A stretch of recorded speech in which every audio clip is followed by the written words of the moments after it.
Most people think the biggest savings goal is $100,000. Makes sense when you consider the compounding power of $100,000 in the stock market, especially with an annual return of 7% to 8%. But what if I told you that everything actually changes after you save $10,000? That's the reason why everything changes after your first $10,000 is because it breaks mental barriers. People stay stuck at the four-figure level, have $1,000 in their account. But between impulse spending, medical emergencies, bills creeping up, they never actually crossed the five-figure mark in savings. Five figures in your bank account shows you that you can really save money. Four figures, you're surviving, saving everything you can. You're cutting out subscriptions. You're cutting out subscriptions. You're cutting out eating out. You're cutting out going out on the weekends. You're cutting out every single thing you can to save the next $1,000. $10,000 now start to thrive. Shows you that you have the ability to save. Now you're no longer surviving, you're now actually thriving. You know, $10,000 in the bank, that could be a 6-month emergency fund, which means you now never stress about money. If you get $1,000 emergency expense, you don't stress because $1,000 is only 10% $1,000. And now with $10,000 in the bank, if you lose a job, you're all good. Be alright for 6 months. You'll likely be okay for 6 months.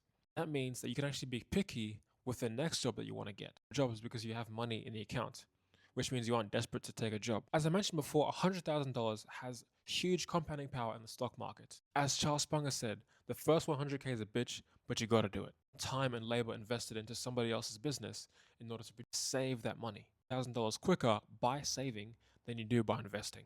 With $10,000. When you have $10,000 in the bank, your compounding power immediately starts. If you invest $10,000 into a fund that generates you an annual return of 8% with no additional contributions, will grow to $14,693 in 5 years. 10 years, that money will grow to $21,589. And in 20 years, $46,590.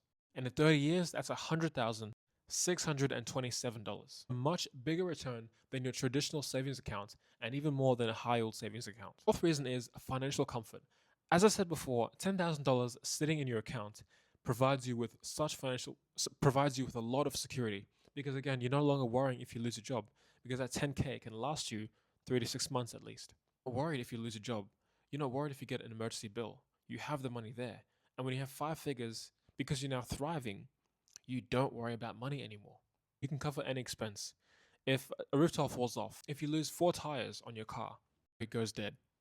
You have the money in there in your account to pay for those bills. If you have a medical emergency, you have the money to pay for the bills without worrying about going into debt. Worst thing about paying for bills is using somebody else's money to do so. Number 7 is investment opportunities. When you have $10,000 in the bank, apart from not being worried about any bills, you have extra money to pay to actually invest into certain things. You can invest in the stock market.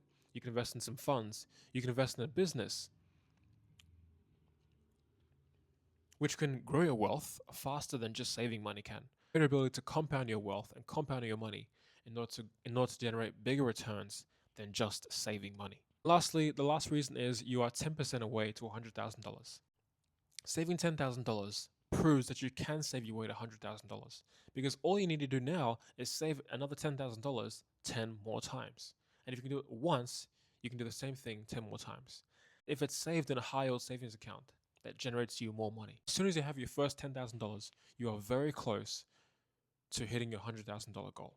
Reasons why everything changes after $10,000 saved. Below how far you are into saving $10,000. What has $10,000 done for you, and what are you planning to do once you hit $10,000? Comment down below. I love you guys. I'll see you guys next time.